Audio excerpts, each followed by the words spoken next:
And I'm live. Hello. Good morning, everybody, or good afternoon, or good whatever. Good day, everybody. I am so happy to see you guys, and I wanted you to know that I am so completely and utterly paranoid about having a weird double stream like I did last time. So here's what I'm going to do. If you don't see at the top of your chat, I've got $20 from Shauna, who said had a question for me this morning. And Shauna, thank you so very much. I so appreciate your super chat. There's a question from Pam Anderson. Mel Roman says, hi Paula, and Melly Nurse has a question for me also. If that is not at the top of your chat, you are on a whole different live stream. I'm super paranoid about it. Sarah says, good morning. Hello. Oh, thank you for the comment on my haircut, you guys. You guys, I have a whole conversation about this in Monday's video that's coming up because I was so excited to talk to everybody about my haircut. But I'm so happy to have a nice short haircut again. I needed a haircut before we went into quarantine, and then our haircutting places opened up really briefly. I think they were open for like 2 or 3 weeks and then they closed again, but now they're open again, thank goodness. And so in that 2 or 3 weeks, I got a haircut and it was a bad haircut. It was so annoying. So I'm going to say it's been like 9 months at least since I've had a haircut that I'm really happy with. And it's such a relief. Isn't that amazing how much that affects us? You guys, let's jump right into it. I am going to say hello to, I'm assuming it's Tanya. I think it's probably Tanya. Hello to Esther. Hello to, oh my gosh. Hello from Norway, and I honestly do not know how to pronounce your name, and I totally apologize. You guys, if you haven't been on one of my live streams before, let me just tell you, I'm not great at pronouncing names. But let me jump in right away and answer Shauna's question. Let me start answering questions, you guys. So Shauna says, good morning. I'm so grateful for your knowledge and workouts. How much can we really shape our bodies in peri and post-menopause? I love this question. Here's the thing. You can do anything.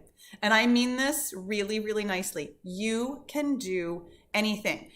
Here's the caveat. What is it going to take to get the kind of results that you think you want? That's where we might come into something like thinking that maybe it's a little bit too much work. It's a little bit too much this or that, even when we were younger. I mean, I know that you probably got all kinds of fantastic results when you were younger, but truly, in order to get that super cut, 6-pack of abs and all your muscles popping, even when you were younger, that required, for me personally, that required a whole nother level of commitment that I wasn't willing to do.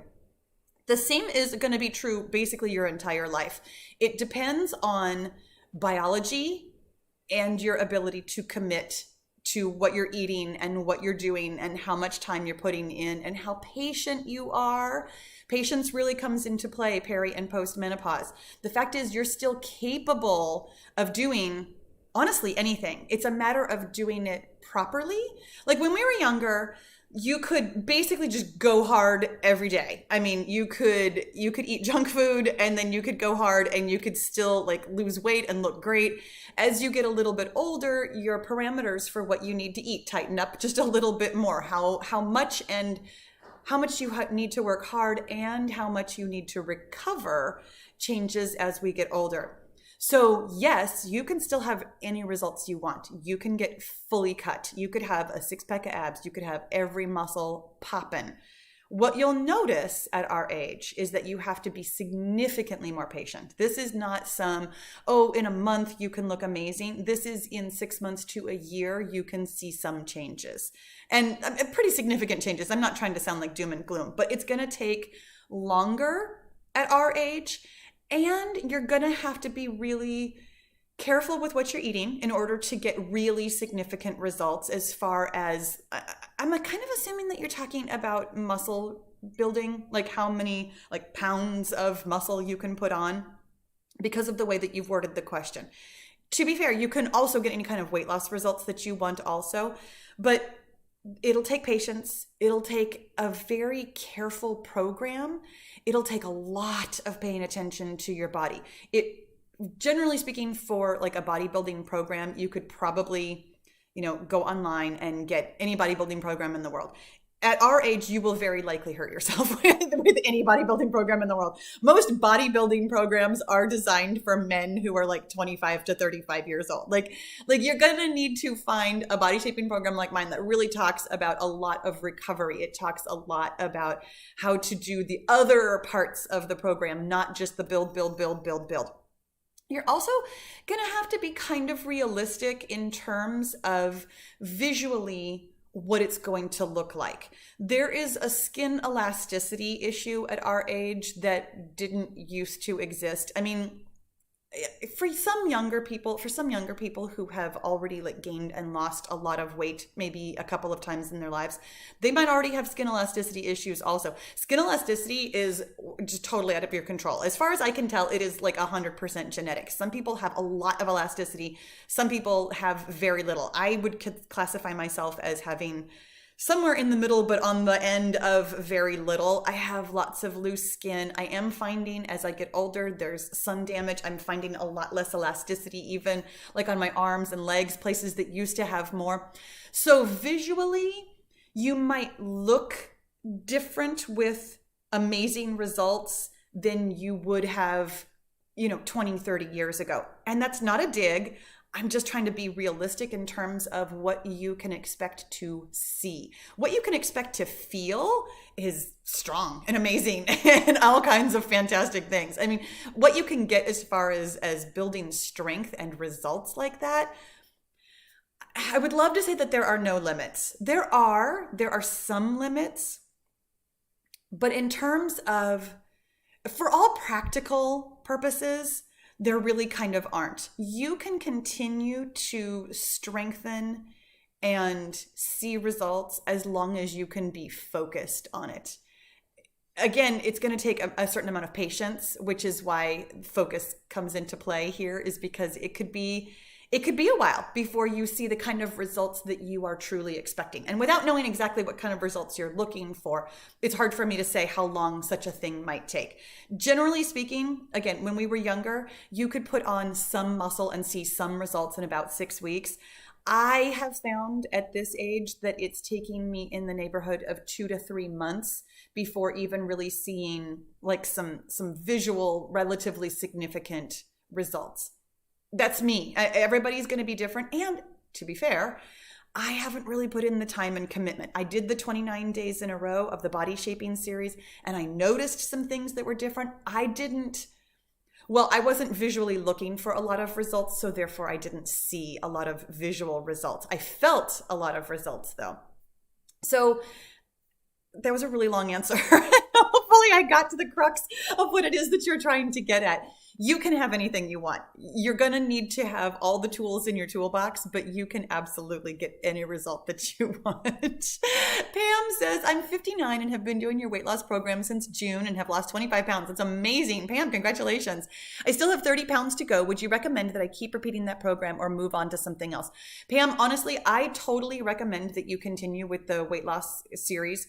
I have had onesie twosie kind of weight loss workouts that you could absolutely string together yourself. You can do a search, you can find weight loss workouts and put them together yourself. They're going to be similar. Some of my older ones, even with weight loss in the title, are not going to have the same kind of conversation that I'm having now because I was younger and I've kind of revised my thoughts about exactly how weight loss works.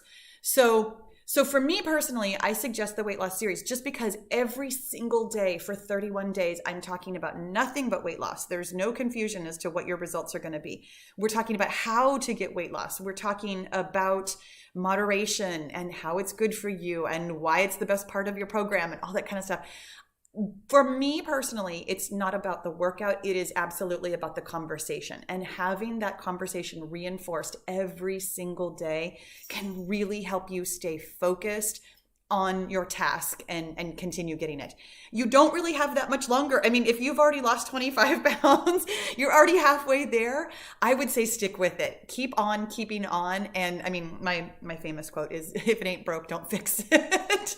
So if you're having success, keep doing what you're doing. Melly Nurse says, good morning, Paula. Can you, oopsies. Oh my gosh, I just did a huge skip in the chat and I can see it's going really fast. Oh my gosh. Okay, let me say some hellos before I answer any more questions because there's so many people. Oh my gosh. Hello, everybody. You guys, it's so good to see you all. Jeannie, excuse me, says, hi from Canada. Pamela says, good morning from Vacaville. Hey, you're not too far away. You're closer to the fires though. How are you doing with your air quality? My goodness. Jennifer says hello from New Jersey. Christy says hello from Rome, Georgia. Sarah McGrath is here. I love your little emoji person. That's so cute. Lisa says good morning from North Carolina. Michelle says, completely missed the 30 days you just completed. Will the videos still be available to begin now? Absolutely. You guys, I don't want to say I never take down videos from YouTube. I have in the past taken down really, really old ones that were completely underperforming, but I don't foresee at any point in the future ever taking any more videos off of YouTube. There's no point to it to me. And I'm really proud of everything that I post for you. So except for last month when I accidentally went live for a minute and a half and I had no makeup and my Invisaligners on and I didn't know I was live. That one I deleted. But everything else will always be available to you. Just go to my actual YouTube channel and it'll be a playlist that you can find very easily. Kim says good morning. NorCal Quality Automotive says good morning from Chico. Hey, I know where that is. It's not too far away either. Tiffany says hello everyone. Sarachna, whose name I'm probably mispronouncing, says hello from India. Ben says just wanted to say the 40-minute knee friendly cardio is working great. Thank you so much. Oh, that's so fantastic. I'm so excited. You guys, I actually do have plans in the extremely near future, because I just recorded one actually, to make more knee-friendly workouts. I know how much you guys really enjoy those and how helpful they are. So it's not going to be every single video. Certainly, I still love my squats and lunges, but I am making a really concerted effort to make sure that we all get what we need out of the videos. And I want to make sure that you're getting a great workout no matter what your particular situation is. Diana says hello from the Netherlands. Tracy says, hi, Paula. Kelly says, good morning. Tammy says, good morning. Awilda, whose name I am also probably mispronouncing, says, good morning. I love your workouts. I have a torn meniscus, but I'm still able to work out with you. Make sure that you are talking to your physical therapist, my friend. I'm always worried about injuries like that specifically. Hopefully you are taking care and making sure that you're getting your best workout. Kathleen says, good morning. Lisa says, good morning from Atlanta. Irma says, good afternoon from Scotland. And the person whose name I didn't even try to pronounce from Norway says, it's okay, no one outside Norway can pronounce it. And I'm so sorry about that, you guys. For having a weird name myself, I really do struggle pronouncing other names, especially when I'm trying to read through the chat really quickly. Pamela says, good morning. Veda says, good morning. Leora, hello, good afternoon from Israel. Just done a moderate workout. I'm so glad. Oh my gosh, you guys. Okay, let me come back and answer the question from Melly Nurse. I see that there are more questions, and so I want to make sure I get to as many as I possibly can today. Melly Nurse says, good morning, Paula. Can you explain the caloric difference when transitioning to body shaping type workouts? I absolutely can. So if you have not done the body shaping series yet, I will tell you that there is a long conversation basically every single day during the body shaping series where I'm talking about how to fuel each and every day. And it's not that I'm telling you how many calories to eat, because it's not really about calories. It's much more about thinking about how you are fueling and how you are preparing your body to do something, because that's why we eat. When we eat, sometimes we get energy from it relatively quickly. I mean, again, it depends on what you eat. It depends on what time you eat and what you're trying to get out of it and all those kinds of things. But generally speaking, I mean, it takes anywhere from 12 to 72 hours for your body to fully digest what you've eaten, and sometimes even longer. So when you are fueling right now, yes, sometimes we get some immediate energy out of it, but most of what we get out of it is the next day or possibly even 2 days later. So when you are thinking about tomorrow's workout, you want to fuel today, not for today. You want to fuel today for tomorrow. And we talk about that, I think, every day, at least a little tiny bit every single day during the body shaping workouts. And so in a nutshell, your body shaping program is going to have a lot of variation. It's not like you're doing the exact same thing every day like we did when we were doing weight loss. So on any given day, there will be like a push day that you need to fuel for. You need to make sure that the day before a push that you've had some extra calories over what I consider your baseline. It's not necessarily exactly what you were eating when you were losing weight. It's probably a little bit more than that, but baseline is what I consider what you would eat on a day when you're either doing something moderate or something less than moderate. It's an amount of food that feels right. It's not too much. It's not too little. You're not starving yourself. You're not trying to, stay within a certain calorie target. You're eating an amount that feels right. When you're fueling for tomorrow, you're not going to want to push yourself to feel full, but you are thinking about your energy needs, that you're going to need some more energy tomorrow. So it's slightly above baseline when you're eating towards a push day in the next day. And Lightly Lume, thank you so much for the super chat. That was very kind of you. I really appreciate that. Plus, I love the little dancing pear. He's super cute. When you're eating for a moderate day or a recovery day, you actually kind of want to think about the quality of your calories. Specifically, if you're recovering from a push day where there was a lot of strength work, you want to make sure that you're really eating like a baseline level, but you want to make sure that you're eating enough protein to be able to build those muscles. So again, there's a much, much, much longer conversation in the body shaping series that I'm going to refer you to. And there's also an information resource that goes along with the body shaping series that it's an ebook that you can read all about it also. So there's more nuances to it, but in a nutshell, you want to eat for tomorrow. I could have said that really fast, couldn't I? Oh my gosh, you guys.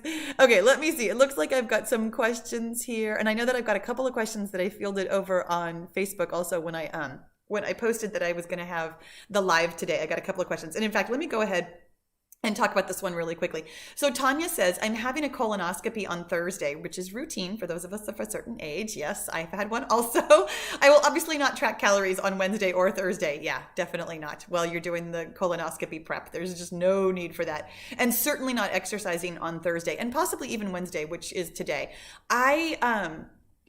I might have exercised the day before my colonoscopy. I don't specifically remember. I know I was so nervous about the colonoscopy that I probably just did something very, very light. I definitely did not exercise the day up because mine was really early but it was early in the morning. And then where I got mine done, they put me in twilight, which was really nice. My mom has had them done where she was just wide awake and paying attention to everything. But where I got mine done, I was in twilight and I thought, okay, that's just like nice and easy. But I came home and napped for like 5 more hours. So I was wiped out. And it wasn't because I hadn't eaten or anything like that. It was because of the medicine that they had given me so that I could relax during the procedure. I was very relaxed. So anyways, question is, should I take an extra day off of moderate exercise on Friday or should I just wait and see how I feel? I felt great the day after mine. Depending on how you feel is what I'm going to suggest for you. Don't push yourself to do something if you don't feel good. I mean, if you haven't been able to fuel or you feel exhausted or just not quite right yet, please, please, please don't push yourself to exercise. There's no good that can come from that. I would plan on something like really gentle, like maybe a walk or some stretching or foam rolling, just something super, super gentle, just so that you can kind of think about it as part of your routine and start to feel normal, even if you're still feeling a little bit weird. But I wouldn't necessarily plan on like a full on workout, just in case, that way you can plan ahead and, put it into your scheduler that, okay, I'm going to do something on Friday, but don't put too many parameters on it until you see how you feel. Jeannie says, how do you get rid of a stubborn belly? I'm 68 and always seem to have a belly no matter what weight I am. Isn't that an interesting question? And I'm curious about the word stubborn. And I know that so much of that just comes from like the media and what we hear. Like it has become this phrase, stubborn belly fat. The fact is there's no such thing as fat that's stubborn. Fat is stored for a reason. Your body stores fat as energy to be used later. The reason it specifically stores belly fat in certain situations, if you are an otherwise healthy weight, feel great about your weight, but you've noticed that you carry weight around your middle specifically. And I don't necessarily want to call that belly fat, but I'm going to say you carry weight in your torso specifically.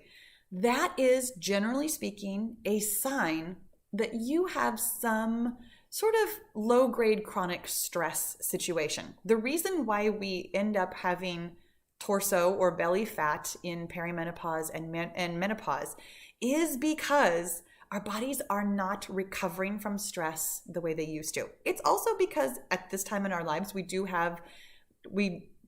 tend to be in a position where we think stressful thoughts with our career, our families, our children growing up, our parents getting older. There can be what we would consider stressful situations around this time of life, but also biologically, your body isn't recovering from stress the way it used to. Because of diminishing estrogen, we don't clear stress out of our bodies the way we did when we were younger. That can lead to, I'm going to call it belly fat.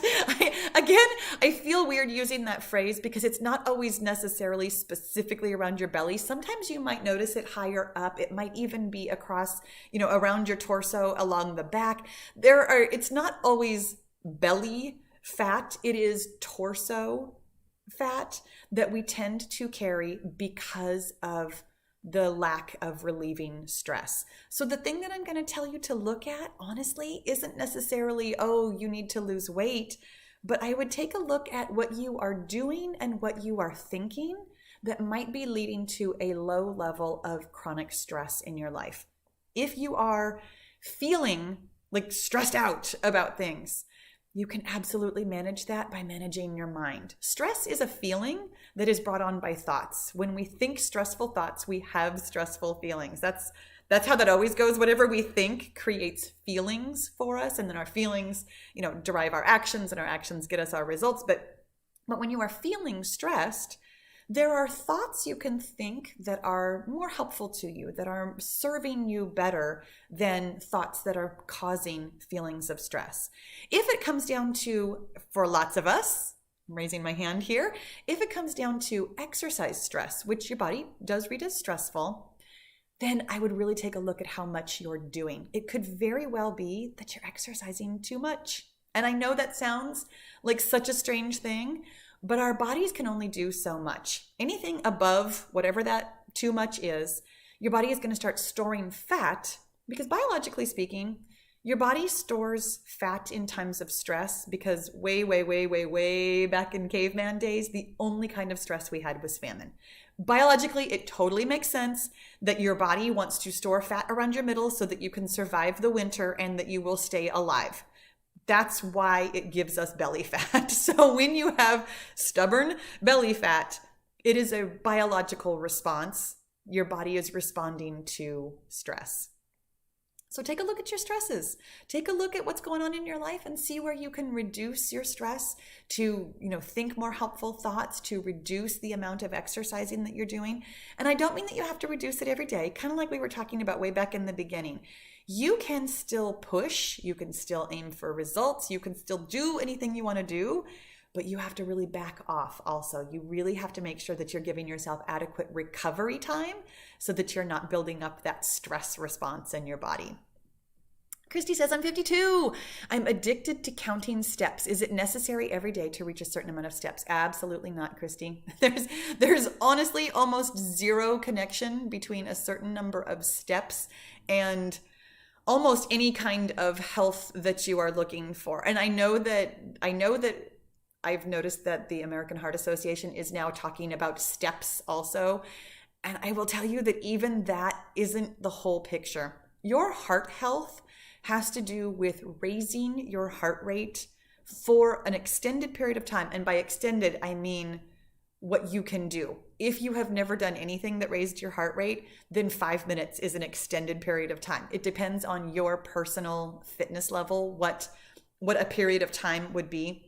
but you want to raise your heart rate and keep it elevated, even gently, for a period of time in order to train your heart to be able to be strong and beat nicely for the rest of your life. Steps have almost nothing to do with that for two reasons. Number one is that if you are getting those steps a little bit at a time, there's no extended period of time in which your heart rate is raised, and therefore you're not getting quite the heart health benefit that you are looking for. Heart health is based on endurance. You have to endure a certain amount of time. And Pauline, oh my gosh, thank you so much. You've got the little dancing pear too. I love it. He's wearing a little headband and oh my gosh, he's so excited. Thank you so much for the super chat. I really appreciate it. You guys are giving me like these super cute stickers and I absolutely love them. They're adorable. But as far as heart health and endurance, you want to make sure that your heart is raised for a certain amount of time. And steps don't actually guarantee that. Steps have literally nothing to do with weight loss. Weight loss is driven primarily by eating the right number of calories every single day really consistently. The reason I tell you to exercise is because it feels good. And exercising really moderately for a relatively short amount of time is the better way to go. That way you can manage your exercise stress and never get to a point where you are building up stress that your body will then, of course, store fat in an attempt to ward off.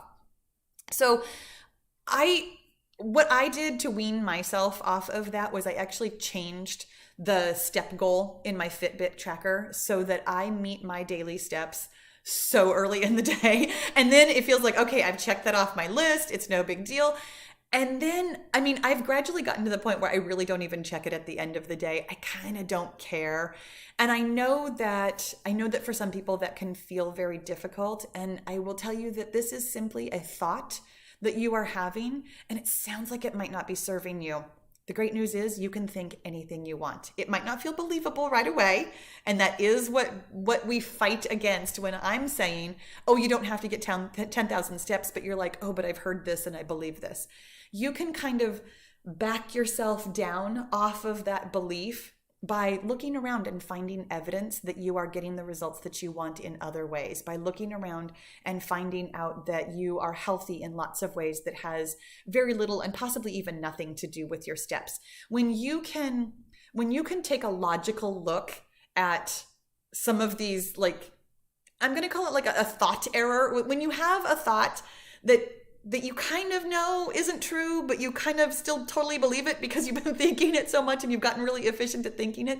All you got to do is just start poking holes in the logic of it and then remind yourself every time your brain comes up with that thought again of, oh, you have to get 10,000 steps. It's like, oh, you know what? Remember, I actually don't. Your brain's going to keep trying to offer you this, I'm saying 10,000, whatever it is. Your brain's going to keep offering you this thought that you have to care about your steps. It's going to be up to you to hear it and remind yourself again and again and again, as often as it takes. No, that's right. I don't have to think that. It's totally okay. I can think whatever I want. I can believe something else. That's an old thought, and I can believe something else now.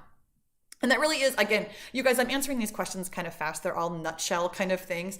I will tell you that I am actually working on a program for you that really talks about how to change pervasive thoughts that we have.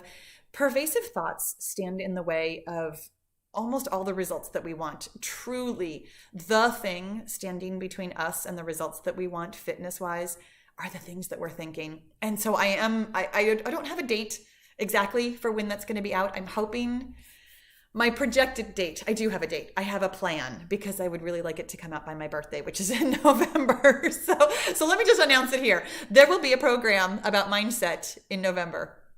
And then now I have to make it.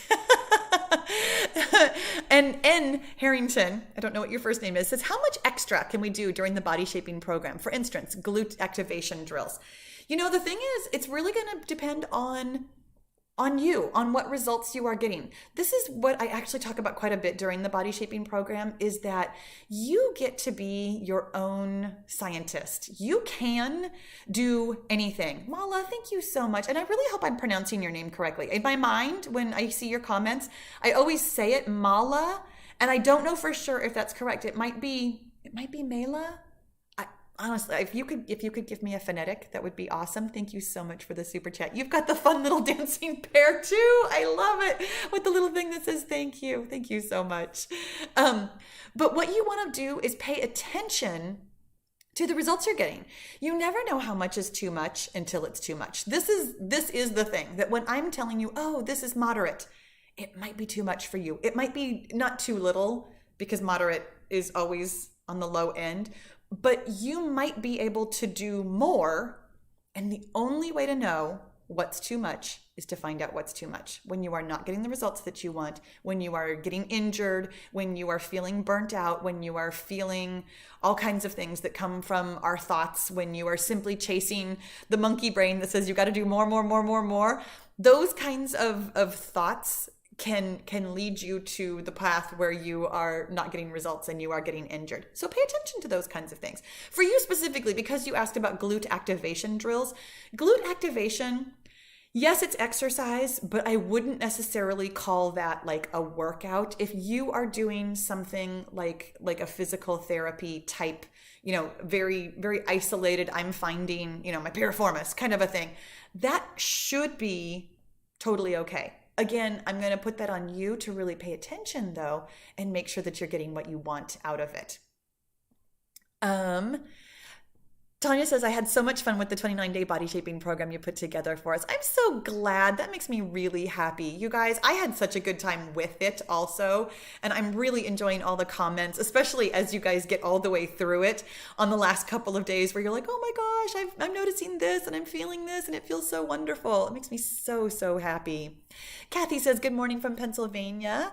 Anne says, hi and good morning. I love it. Joelle says, hi, I'm new to your workout. I love it. Thank you. Anything for saggy arms? Joelle, we kind of touched on this earlier. Skin elasticity has nothing to do with the exercises that we do. And I was going to say unfortunately, but the fact is,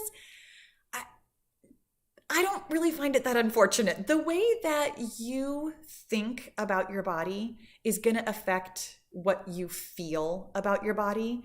I personally, even though I have saggy skin, even though I have areas of my body that don't look, perfect or, like they belong in a magazine or whatever, I choose to really love and appreciate my body for what it can do and what it looks like. My body looks the way it looks because I've been on this earth for 50 years. I've been out in the sun. I have loved hard. I have cried hard.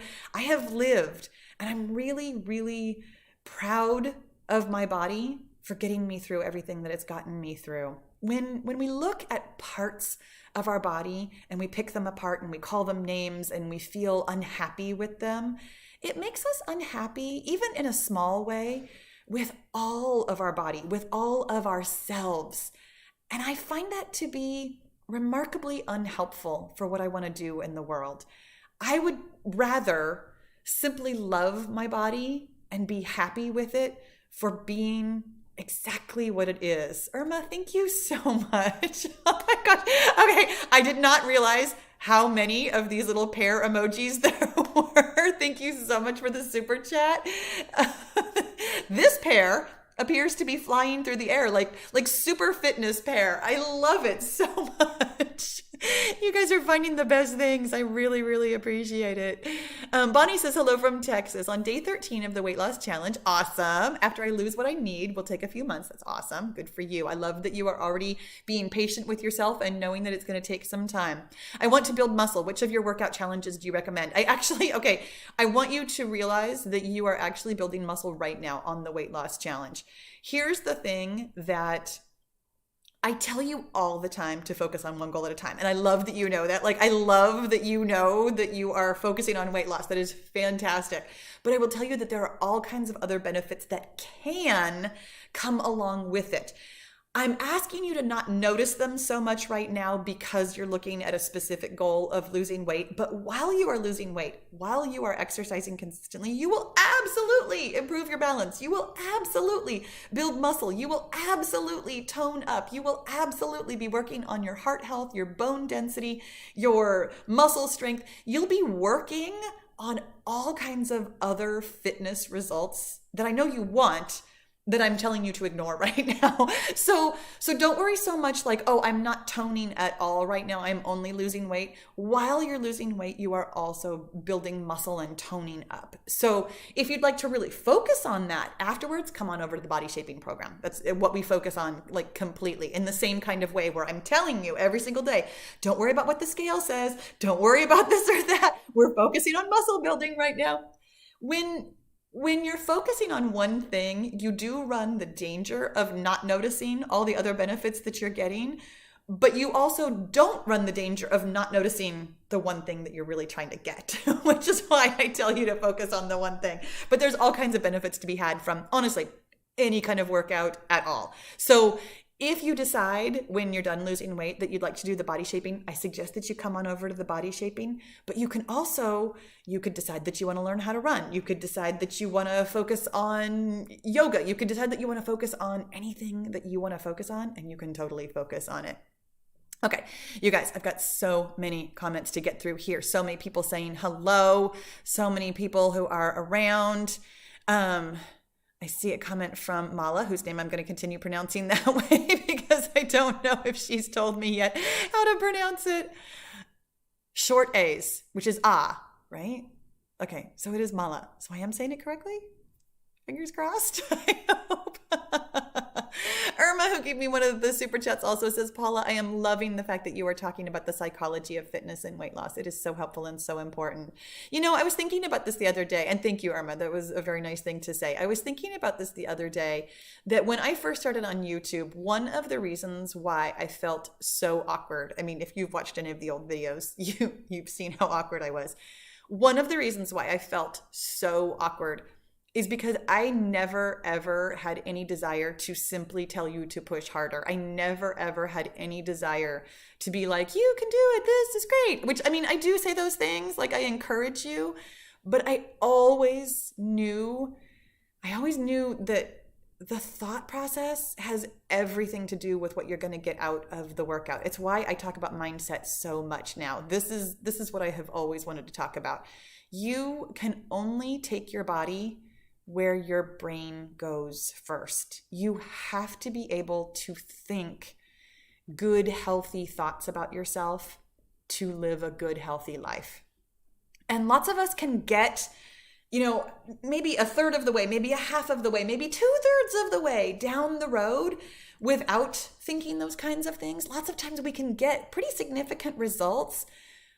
But in order to hang on to your results, in order to really live that fully healthy life that you are looking for, you have to have the healthy thoughts that come along with it. There will be a stall at some point. And for lots of us, it's like a stall in your weight loss. For me personally, I was able to lose weight I'm not going to say easily. It took me a long time, but I lost weight without really confronting too many of my emotional and mental demons. I got really far as far as fitness without really butting up against my own limitations. For me, it took me until I decided to train for a marathon. I made it through 5K training. I made it through 10K training. I made it through half marathon training for the most part. Half marathon was where I started to stumble, but I didn't realize what was going on.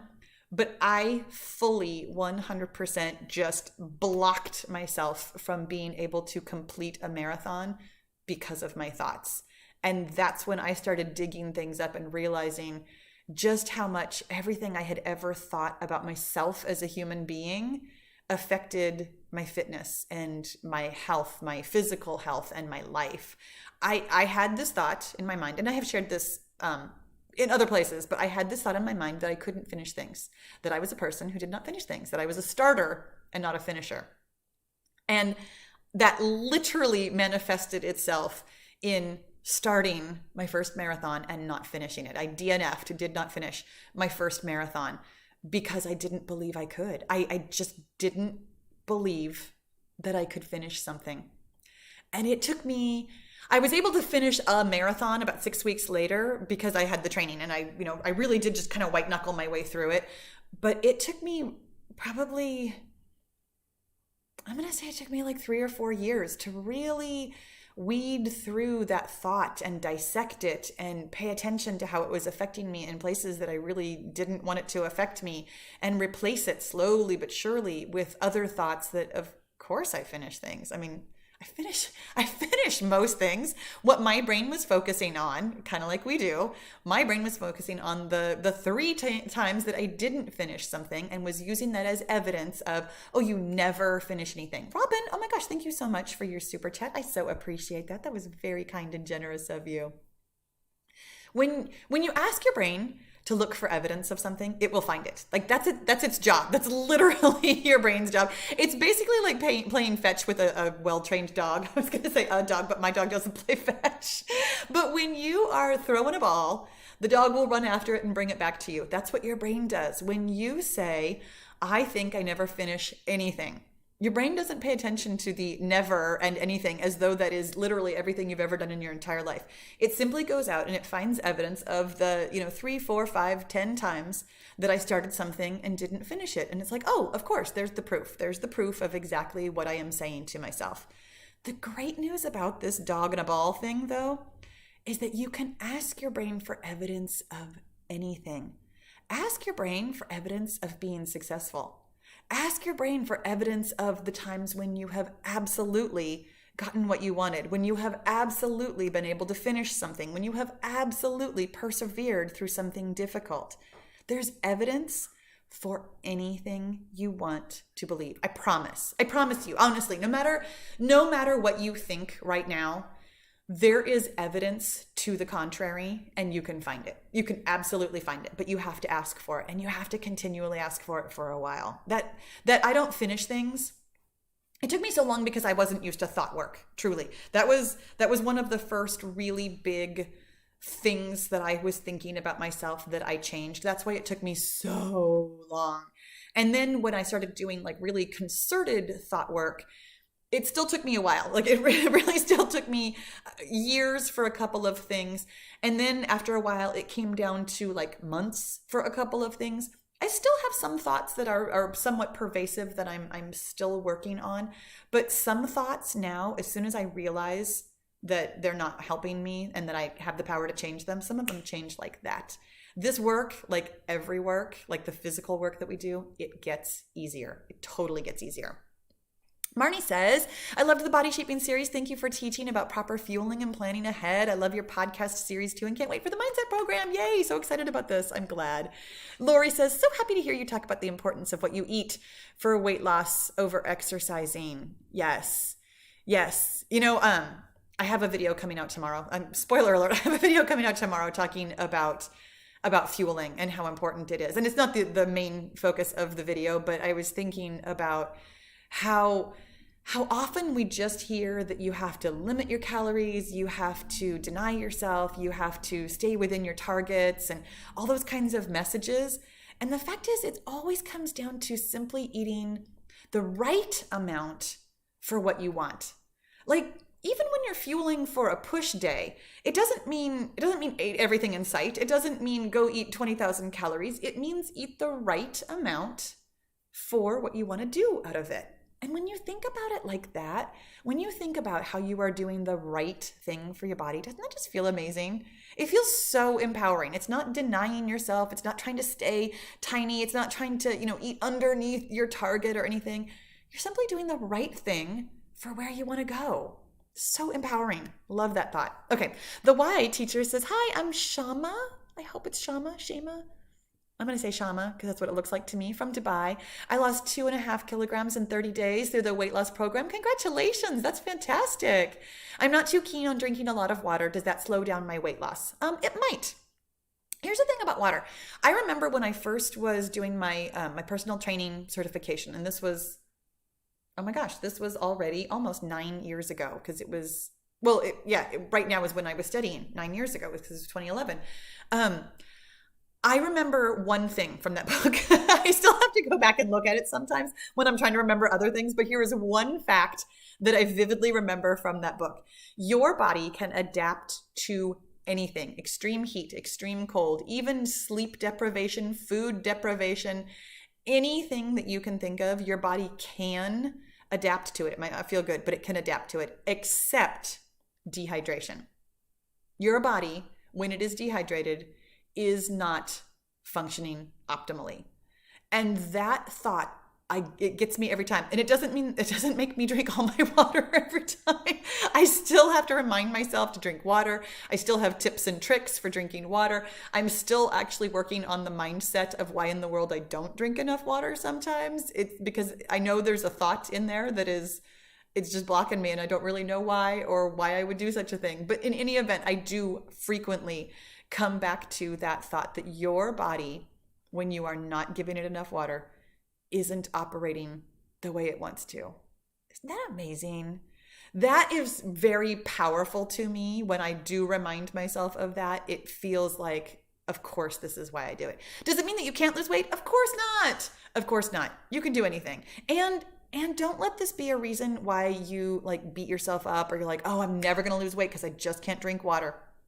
Don't worry about it like that. Put yourself in a position where you're like, okay, this is what I'm drinking right now. I mean, do track it just so you know where you are right now. This is what I'm drinking right now. My goal is to be able to drink enough water in a day that my body can really function optimally. And then what I'm going to do between now and that, that goal over there is I'm just going to think about it and I'm going to try and drink a little bit more this week. This week I'm going to add 10 ounces to my day. Let's see how that goes if I am having this amount of water. I have found personally that when I make water like a big priority, it's amazing how much better I feel. Like it's actually really surprising how much better I feel, how my skin isn't dry. I actually can like breathe better. My hair feels softer. It is really surprising to me how much water affects. So again, don't let it stop you. Don't think to yourself, oh, I'll never get where I want to go because I don't drink enough water. That's not a helpful thought. but also just work on it. Work on making water a priority and don't worry about how long it takes to get there. I use this analogy all the time about how when I first started losing weight, my eating habits were just absolute junk. I mean, total and complete junk. If you would have told me that I had to eat even the way that I eat right now to lose weight, I wouldn't have been able to do it. It took me 3 years to go from eating absolute junk to eating mostly healthy. And honestly, even now, I'm still kind of looking for ways. Like, I don't like fruit, so it's like, can I eat a piece of fruit? Can I get in like just a little bit more vegetables today? Can I have like one piece of fruit today? Like I start looking at my protein like, okay, how can I put protein in my day in a way that feels good and it's something that I can make a routine? And I'm still tweaking my eating habits. I don't think that you need to be perfect ever, truly ever. But be where you are right now. Aim for the results that you want to get and realize that you're going to change anyways. Somewhere down the line, drinking water might be so easy for you that you will forget that you had trouble with it. That's how I feel about like not eating certain kinds of junk food. I remember that I used to eat Cheetos all the time. There was always a bag of Cheetos in my house. Trust me, there was always a bag of Cheetos in my house. I have no idea when was the last time I even thought about Cheetos other than I tell this story, so I think about them then. But like even that doesn't bring up any kind of a craving. It doesn't bring up any kind of oh, that sounds good. I can't remember liking Cheetos. And I loved them. So you're going to change your habits over time anyways. Let yourself get to your new habits when you get there. Gumdrop Kiss says, yes to loving all of my body and thanking it for getting me here. Absolutely. Absolutely. Lynn says, thank you for the body shaping. I need to lose 10 pounds, but I like the body shaping so much. I'm good with those 10 pounds if they don't fall off. And what a great way of thinking about that too. You know what? You can get whatever goal you want just because your healthy weight is your healthy weight. And I think this all the time, and I'm not sure if I say it enough. I talk about a healthy weight as though there is like one number for all of us. There definitely is not. The thing that feels healthy to you is the thing that feels healthy to you. Yeah, it's probably a range. There's probably something like biologically provable of whereabouts that might be, but you can feel healthy and feel good about your body at A, any size, but also B, at whatever number you settle on, whenever you get there. And you can go for whatever goal you want, whenever you want to. Okay. Oh, and one lazy Susan says, "Hey Paula, have you ever had a routine that you wanted to get rid of once you had it posted, like an exercise routine, like a video that I've put up?" Honestly, no, not recently. I have really old ones. I was thinking about this the other day. I have really old ones that I have what I consider very clickbait titles on. Like I talk about burning belly fat and it's a lie. It totally is. You don't burn belly fat by doing ab exercises. This was like 5 and 6 years ago when I first started on YouTube, and I really felt like I had to compete with the big guys, and I really just wanted to get people to look at my videos no matter what, because I didn't have a very clear vision of who you were and what you needed to hear. So I have thought about changing the titles on some of my old videos so that they don't reflect things I don't believe and truly know to be untrue. Um, but also, okay, that's why focus on the past when I can focus on the future? I'm still putting out so much more content that I feel is even more helpful than those old videos. So I don't worry very much about the old videos. Um, yeah, I don't really worry about the old videos. I really don't. I really prefer to look forward rather than looking back whenever possible.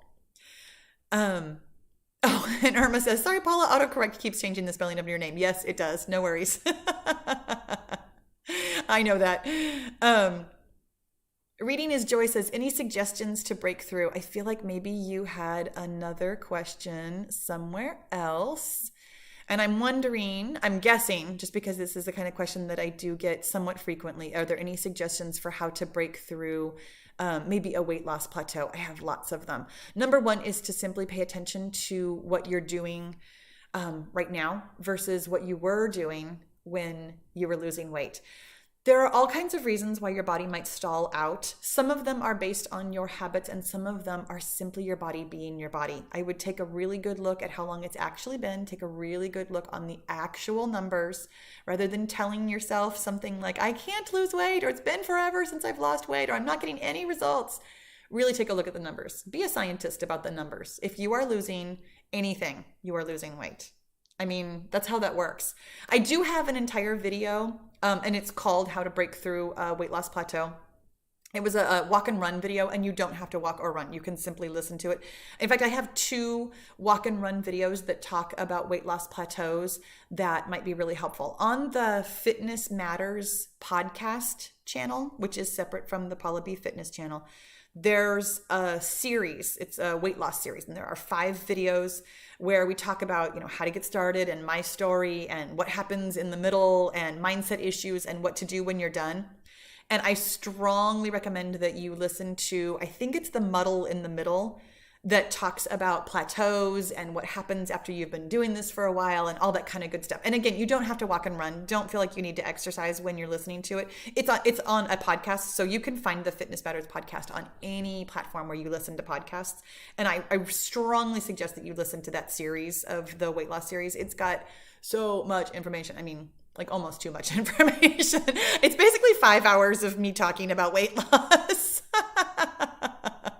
Okay, I feel like I need to come back up here because there are so many comments that I have missed. You guys, one of these days, like sooner rather than later, I am absolutely going to need a moderator in this chat because it's going really fast and I know I'm missing some questions and I want to try and get to as many as I can and as fast as I can. Renee says, "Good morning from Arkansas. Just finished the first round of weight loss over 50. Woohoo! I loved it. I'm ready for round 2. That's fantastic." And Renee, I feel like, yes. Okay. Renee, I saw that you had asked this question on Facebook where you said, "I'm still trying to make myself eat enough calories. I'm so used to limiting my calories excessively in order to truly lose weight. Could you expand on this subject one more time?" Yes, I can. This is a conversation that we have pretty often on Facebook, and I mean, on Facebook, really. And sometimes in the comments on YouTube as well. But I don't know whether to trust the calculators or not. And Renee, this is exactly what I was talking about as far as when you suspect that something that you truly believe might actually be illogical. Look for evidence of something different. Because here's the thing, if limiting your calories was the way to go, you would have gotten results from that, right? So when you start to believe that you can eat what I would consider the right number of calories based on the calorie calculators. You're going to need to poke holes in all the things that you have heard before. One of those ways is to listen to me with, science and biology and logic and all those kinds of things. But one of those ways is also to simply open your mind to being not necessarily wrong, but to a different possibility. And that's what it's going to sound like in your mind. When your mind is saying, no, I have to eat 1,200 calories, you can simply ask it, what if it would be okay to eat whatever your number is? I'm pulling 1,200 out of the air because 1,200 is what most apps will generally give you. It's definitely not enough calories for most of us when we're losing weight. So when you can ask yourself a question, what if it would be okay if I ate, I'm going to throw out a number. This might not be your number. Don't worry if it's not. 1,800 calories. What if I could eat 1,800 calories? What if eating 1,800 calories would actually get me to my goal? Start asking yourself those questions. Your brain cannot help but try and look for evidence of the answers of those questions. This is that dog and the ball thing. When you ask a question, a good question, your brain will go and find the answer. When you ask for evidence of something that you don't quite believe but you really want to believe, your brain will go find it. Look at all the people that I happen to know that you know on Facebook who are getting results by eating more than they thought they should based on the calculator, not based on the calculator, but eating more than they thought they should based on the 1,200 calories. But then they did the calculators and they ate the amount that came up with the calculators and they're having all kinds of results. Okay, if it works for somebody else, maybe it can work for me. You don't have to go directly to thinking to yourself, of course this is going to work for me, because that doesn't feel believable right now. But if you can give yourself that little bit of leeway of, this could be true, this might be true, I might be able to find some evidence, I might be able to believe that. It opens the door, it just gives you that little crack, like it turns the knob, and that's all you need. Once the knob is turned, pretty soon you'll be able to back up your thoughts with evidence of this new information that, of course, I'm getting results. Look at how good I feel. Look at how amazing this is working for me. Look at what I'm able to do when I'm eating the right amount for my body. That kind of evidence will stack up over time when you are looking for it, when you ask your brain to pay attention to it, and not just when you see results, because we can see results, but it's going to be based on what you believe. Remind yourself over and over, I might be able to believe this. I'm trying to believe this. I'm working on believing this. I'm trying isn't as helpful. That came out of my mouth, but that one's not as helpful. I'm working on believing this is moving you in that direction. It turns your brain from there's no way this can work to, okay, I'm working on believing this. Okay, maybe this could be true. Okay, I see evidence of other people. I'm starting to see some evidence because I'm looking for it from myself. And oh, of course, here we are. This is completely true. Give yourself time to hear that old thought again and again and again. Don't get frustrated with it. Your brain is super efficient. This is the great news. Your brain is really good at thinking things. When it's thinking something that you want to believe, it's not going to let go of that. That's awesome news. The trick, of course, is when it believes something that you don't want to believe. So just remind yourself, this is your brain being super efficient. It's thinking the same thought over and over. And as soon as I'm thinking something helpful, that's going to work in my favor. Don't judge yourself for thinking old thoughts. It doesn't get you anywhere good to judge yourself, basically ever. But hopefully that was helpful, that all you really want to do is just poke some holes in the logic that your brain has right now and start to see in little increments how you might be able to believe something else instead. Claudette says, hello from the UK. I love it. So many people coming from so many places. Paula, who has a great name, from Nebraska. Carolyn from Fargo, North Dakota. Excellent. Oh my gosh, from South Africa. So exciting. Angela from Florida. Oh, and TD says, this was something I was talking about a while ago. I'm going up and down in the chat, you guys. So that's what happened to that short live episode that I didn't know was scheduled. Yeah, it wasn't. Leslie says, hello from Toronto, Canada. Maria says, thank you for your words and your videos. It's the first time in my life when I feel committed to exercise. I love it. Linda says, good morning. So awesome. So happy for you. Kathy says, "Can you help me reduce and stop eating sugar? My willpower is horrible." Kathy, what an interesting thing to say to yourself. And I'm curious, let's follow this through really quickly. When you say something like my willpower is horrible, how does that make you feel? And I'm going to guess because I mean, you probably can answer me, but the chat, I may or may not be able to find your answers in the chat. When I say something to myself like my willpower is horrible, I feel really defeated. I feel, yeah, I think defeated is the word I'm going to use there, but like dejected and sad and kind of apathetic, but defeated really specifically. I feel like I've given up before I've even started when I say something like my willpower is horrible. And the thing is, when you feel defeated, that feeling doesn't fuel very positive actions. In fact, it will very likely, I mean, as a self-soothing method, probably send you to actually eating sugar. So when you say, my willpower is horrible, it's creating this, you know, your thought creates your feelings drive your actions are how you get results. But that thought of my willpower is horrible is actually driving the action, probably, of eating sugar. Isn't that bizarre that we would do that to ourselves? So what we normally do in this instance, or in almost any instance, is we try to go directly to the act. We try to just stop eating sugar or stop eating whatever it is that we think is bad for us, or stop doing something that we don't like, some habit that we don't like. But the thing is that when you go directly to the action part of it, but you're still thinking this thought of my willpower is horrible, that thought drives your feelings. Your feelings are way more important than your actions. Your feelings create actions. Your feelings drive your actions. So when you're simply trying to act, but you've still got this old thought up here, that old thought is still going to be creating feelings that are still driving actions. Maybe not every minute of every day, but it's still going to be there. The way to change your actions is to find thoughts that are going to get you to those new actions. When you say, my willpower is horrible, you're not fueling any kind of a good feeling or any kind of a good action. But if you could tell yourself something like, again, this is kind of what we were talking about with I can eat the right number of calories. I could learn how to stop eating sugar. Because that's true, right? Like you could learn. You could absolutely watch YouTube videos on how it's done. You could read a book. You could figure out all the steps and all the processes. You could learn how to stop eating sugar. Doesn't mean you're going to right now. It just means that you could learn how. That is a thought for me personally that feels kind of exciting, maybe even curious. It drives a very different feeling than my willpower is horrible.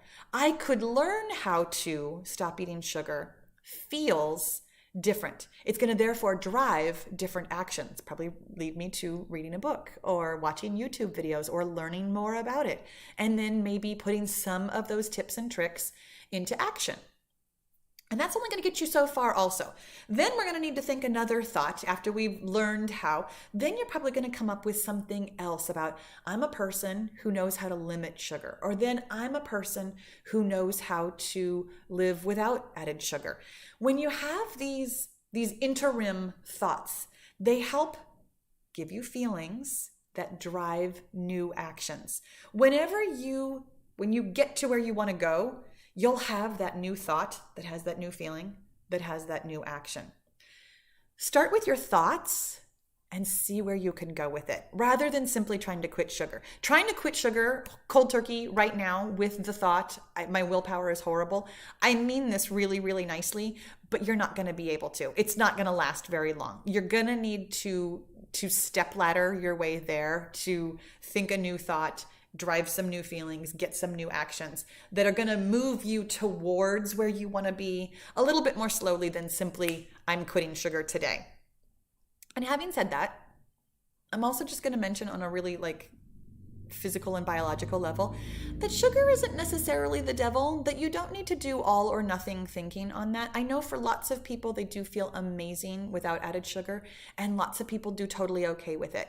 So rather than thinking that you have to quit sugar, maybe consider the possibility that there are tweaks that you can make to what you're currently eating that will feel better. Maybe that means quitting sugar. Maybe it means reducing it. Maybe it means adding something else. There are all kinds of ways that you can move towards eating healthfully that don't necessarily have to be quitting anything. I mean, unless you are literally allergic to it. If you are allergic to something, please do quit eating that food. But thinking about it in a way of I'm moving towards being healthier might also really help you feel better about what you're doing and therefore can drive more helpful actions. Because it's not here's where I am and it's bad and here's where I want to be and that's 100% good. You can get there in small stages. I mean, kind of like the story I was telling about how it took me years and I'm still tweaking what I eat.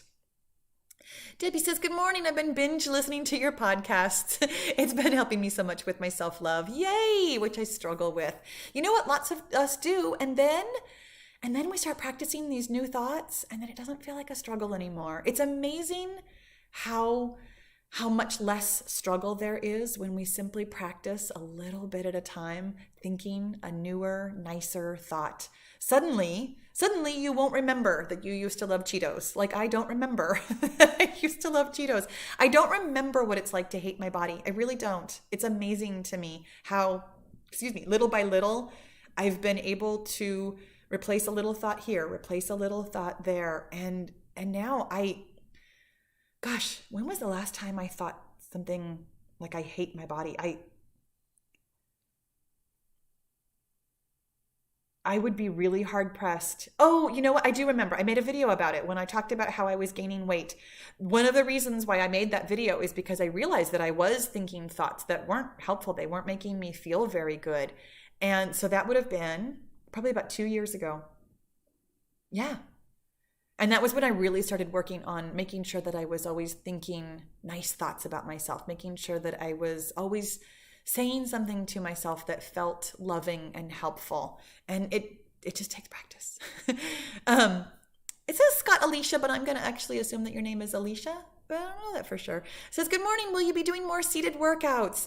You know what? Never say never. I don't have any on my plan in the very near future, but I never know where I'm going to go in the far future. I make plans. I think I've already announced this.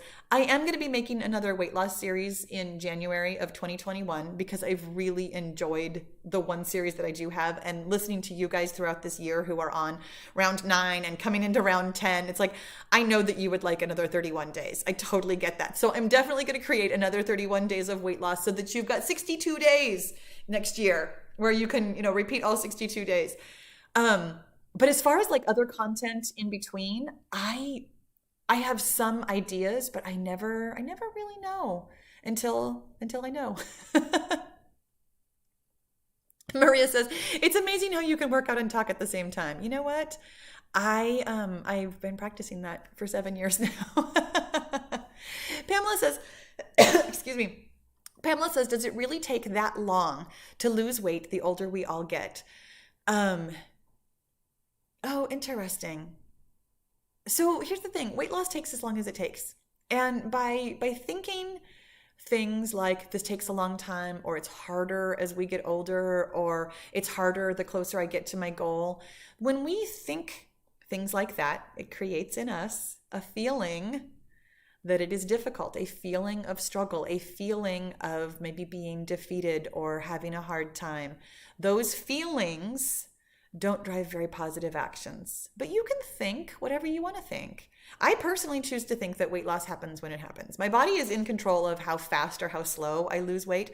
I am in control of the actions, the input. I make sure when I was losing weight, I've finished losing weight right now, but when I was losing weight the last couple of months, I simply made sure that every day I was sticking to my target calories. I was drinking my water. I was making sure that sleep was a priority. I was making sure that stress management was a priority.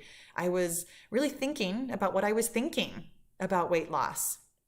When you do all of the things fueled by a thought of, I'm doing the right thing and I'm helping myself as best as I can, your body's going to do what it's going to do. Your body's either going to lose weight fast, it's going to lose weight slow, it's going to lose weight in a roller coaster fashion. It's gonna do what it's gonna do.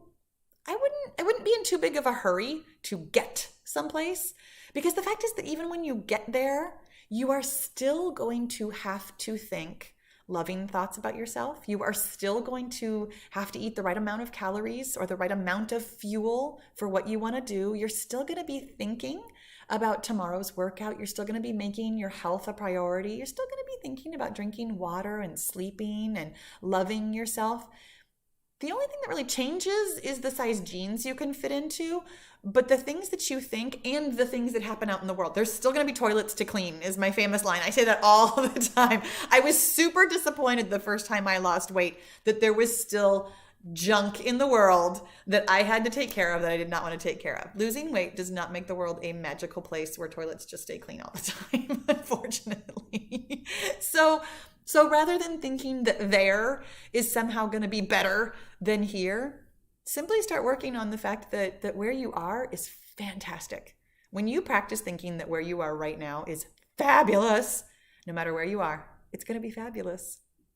Laura says your information on fueling in the body shaping series is so helpful. Yay!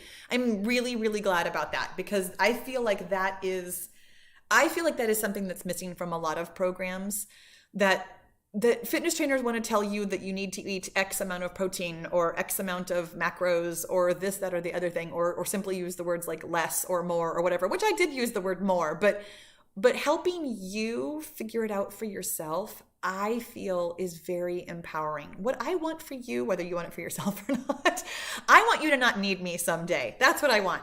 I want you to be so fantastic at making your own empowered decisions, thinking your own empowered thoughts, that you just don't even need me anymore. Wouldn't that be amazing? I mean, you can still hang out with me, please do. We can still be friends. But you won't have to feel like you need my information, because you've got it. You've totally got it. Lightly Lume says, Paula, my friend in New York City and I have been working out with you, courtesy of video chat. Oh my gosh, I love that. What a fun way to work out together during shutdown. And I have you to thank for staying sane and fit during the pandemic. That is so nice. You actually have yourself to thank, because you made such a fantastic commitment, you and your friend. And I love it. I'm just glad I was along for the ride, though. That's super fun. Pam says, hey, first time I'm listening on YouTube. I'm so glad I finally drank the Kool-Aid. Yes. Cheryl says, hi, Paula. I've gained quite a bit of weight in a short amount of time. What's the next best step to take? Cheryl, when we use words like quite a bit and short amount, I don't know exactly what that means for you, but I'm going to tell you to go talk to your doctor. Short amount of time and quite a bit of weight might, for some people, mean I gained 3 pounds in 3 months, and that can feel like, oh my gosh, but it might mean something really different for you. If you have any kind of concern, and I'm going to tell you this anyways, even if you don't have a concern, go talk to your doctor. Just in case there's something going on with you medically or biologically that can be helped with the intervention of modern medicine.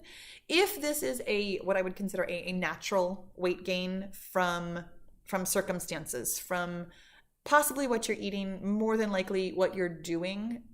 For me personally, the times when I have gained weight at my age, it's because I was exercising too much. That is the number one thing that I'm going to tell you. Go ahead and go get all your blood work done, talk to your doctor, check and rule out any kind of like a medical situation.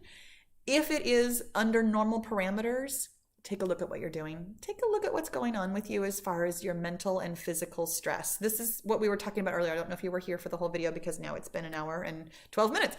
But when you have any kind of physical or mental stress, your body perceives that as stress and your body starts to store fat. It's a very, very natural biological process. There's nothing wrong. Your body is doing exactly what it's supposed to do.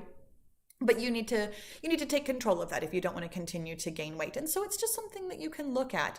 I would strongly suggest that after you see your doctor, that you go ahead and get started with the 31-day weight loss series, not necessarily because you want to lose weight, but simply because of the conversation and the information resource that goes with it, where I talk all about your body's stress response and how our bodies are different at this age than they used to be when we were younger. For me personally, It felt very sudden. It really wasn't. It took me about 9 months to gain weight, but it felt very sudden because I had been the same weight for so long that I felt like it was dramatic and sudden and obvious to everybody and frustrating and all those kinds of things that we think. But when I, from a bit of perspective, I was able to look back and say, okay, that was right after my sister died. It was when my babies both left home to go to college, became adults, graduated from high school, left home. I was training for an ultra marathon, 110K. I was running myself literally and metaphorically just ragged. No wonder I gained weight. I had all kinds of stressful thoughts that were leading me to all kinds of stressful feelings that were then showing up in all kinds of stressful actions. My body had a lot of stress and therefore it put on weight. So again, with my recommendation, the 31-day weight loss series, it talks about being kind to yourself, taking a step back. We talk a lot more about exercise stress than mental stress in that program, but you can really apply what you learn in that program to your mental stress also. I mean, if there is something that feels stressful, back off and step away from it a little bit. Do what you can to not have stressful thoughts, which we've kind of touched on that quite a bit today about how to change your thoughts from I totally believe that everything in my life is stressful to I'm starting to learn that I have control over my thoughts and therefore I can think less stressful things, and then moving into the less stressful thoughts like, I can totally handle this. I always get everything done when it needs to get done, or this isn't my problem is a big one for me. That's probably one of the most helpful thoughts that I have thought to myself when somebody else wants to present me with something that could be stressful. I've really gotten very discerning at understanding that not everything is my problem, that not everything is something that I can fix. In fact, the only thing I can fix is my own self, my own thoughts. And I can offer help to all of you, to my family, to other people, etc. But the only thing I can actually fix is me. And I'm going to say this nicely, but I'm the most important one. Fixing my own stress means that I can be here for everybody who needs me to help them fix their own stress. It sounds so funny when I say I put myself first and I'm the most important one. But here's the thing. I think you are too. You need to think that about yourself. You are the only person who can fix your life. You are the only person who can think your thoughts. You are the only person who has control of your health, your thoughts, your actions, your lifestyle, your everything. You have to put yourself first in order to do anything else for anybody else. That got off on a whole other tangent. I was just talking about, about my stressful thoughts. Melly Nurse says, will you do any more 5-minute toning videos for specific body areas? You know what? That one I'm going to say I don't have any plans at all right now.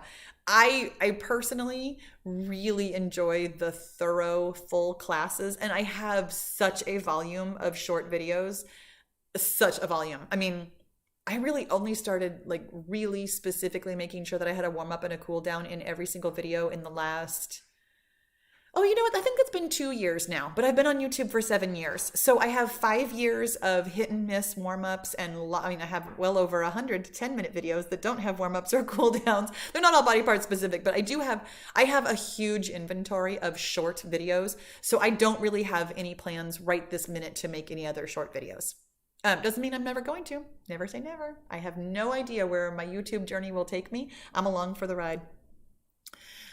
Sylvia says, hooray for the upcoming new knee-friendly exercises. Yes. Oh, Elizabeth says, are you on Instagram? No, I am not. I used to be, and I chose not to be. I found myself thinking lots and lots of stressful thoughts, thinking about stressful thoughts here.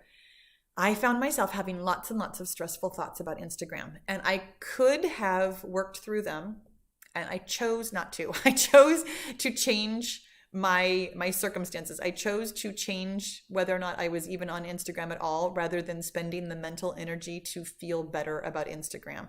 I have not found it to have affected my business, and I'm grateful for that. I understand that lots of you love Instagram and would love to connect with me there, and I really do sincerely apologize for that. That is one of those things that I like to be where you are. Kim, thank you so much. Oh my gosh, another fun little dancing pear. I love this dancing pear, you guys. And it's kind of ironic. I mean, I just told you I don't really like fruit, but I really love this little dancing pear. He's adorable. Thank you guys so much for the super chats. But here's the thing about being everywhere and trying to be everything to everyone is that I legitimately can't. And therefore, it eased a lot of my mental stress to simply say, I'm not going to. I chose where I will be available to you and how much we can connect so that I can give myself to you fully.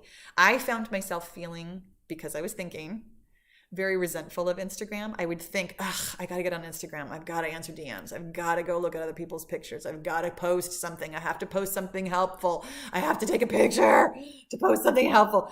Everything about it felt very burdensome to me because of the thoughts that I was thinking about it. And I was not showing up. I mean, this is what happens. Okay, so I had this thought that Instagram is difficult. And then that led to a feeling of dread every time I thought about Instagram at all. That feeling of dread led me to procrastinate desperately. I wasted so much time on the daily. It led me to just wanting to post something quick and easy because I don't really care and I just have to get something up. It led me to not going on Instagram for days at a time and not being helpful to people. It led me through those actions to this result of Instagram felt terrible, and it was terrible, and I wasn't showing up as myself. When I want to show up for you, I want to be 100% me. I want to be all in. I want to answer every single question, which is very difficult, by the way, but I want to answer your questions. I want to acknowledge all of your comments. I want to be here with you when I am with you. And that was going to take me a lot of mental work to be able to do that on Instagram. And so I chose not to, so that I can be fully 100% present for you on the platforms that I don't have those thoughts about. I feel great about Facebook. I feel great about YouTube. I love seeing you guys here. I love reading your comments. And I know that is difficult for those of you who watch me on TV, that you have to go find me on mobile or a desktop to be able to leave comments. And I totally appreciate that that probably leads you to thoughts of, ugh, this is such a pain and I don't want to, and all those kinds of things.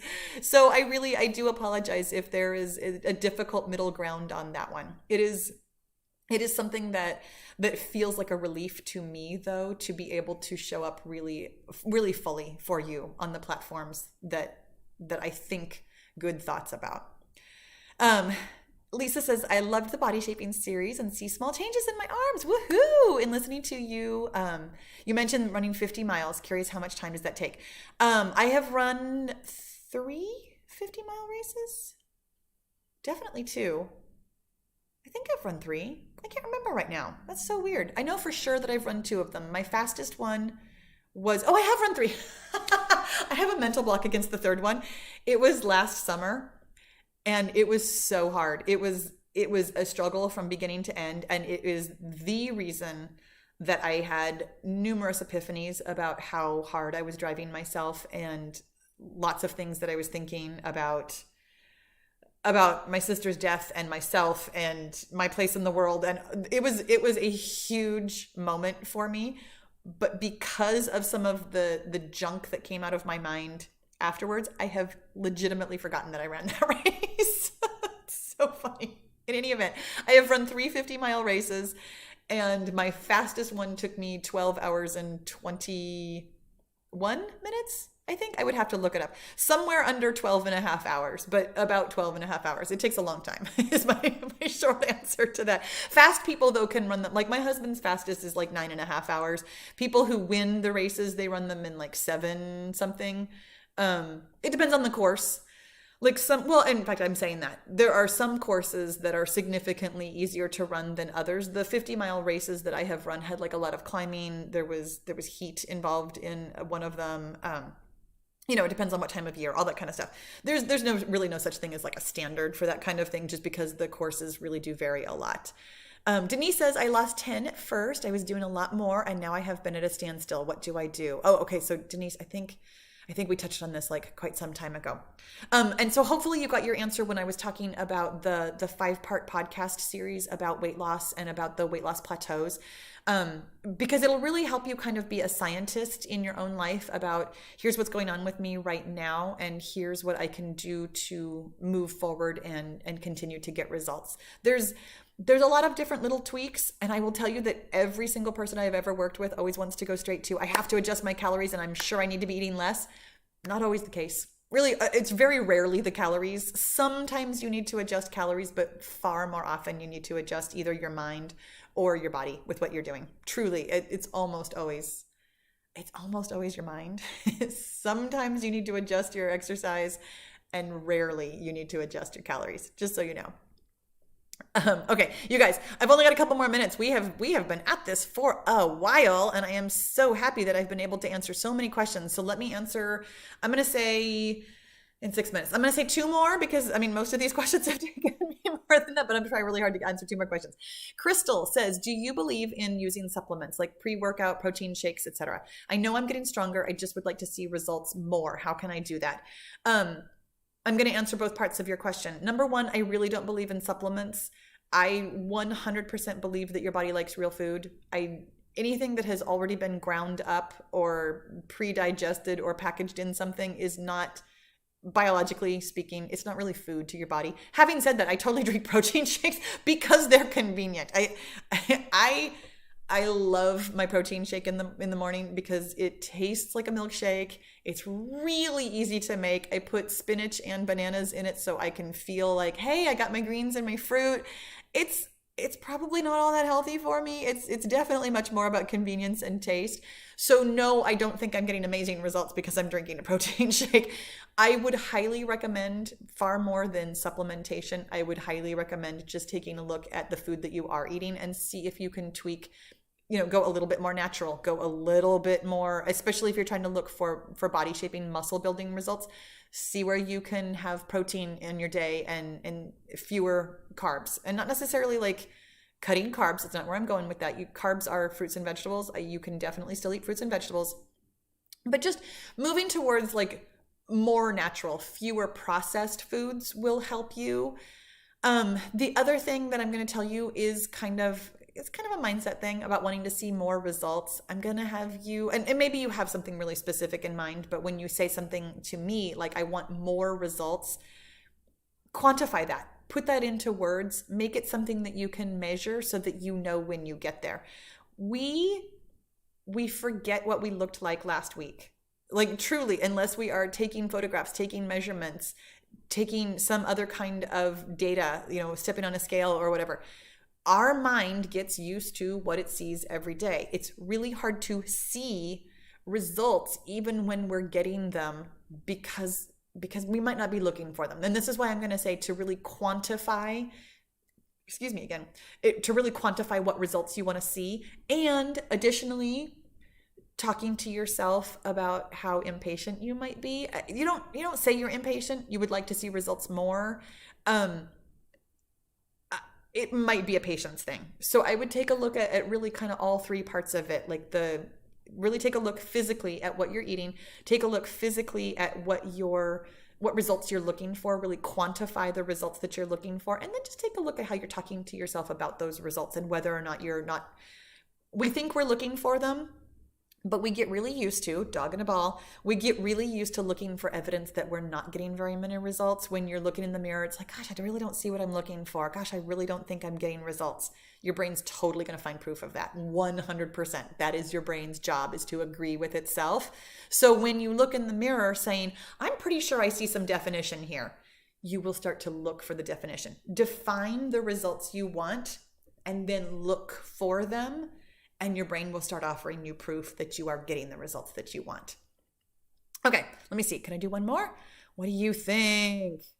And Lori says, this one's actually a pretty quick answer.